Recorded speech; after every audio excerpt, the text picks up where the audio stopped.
बेसरमी देहिया में गरमी पैठे लागी हो कमरिया ऐठे लागी हो नस नस पैठे लागी हो बने द बेसरमी देहिया में गरमी पैठे लागी हो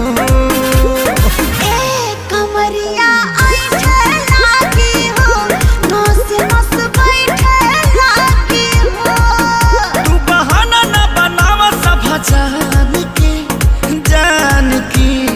जान के टूट जाए राजा जी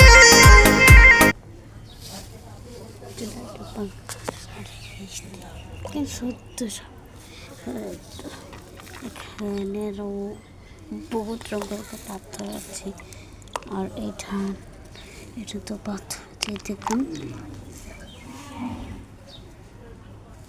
তো ভাই আজকে এইখানেতে ভাই সবাই ভালো থাকবেন সুস্থ থাকবেন।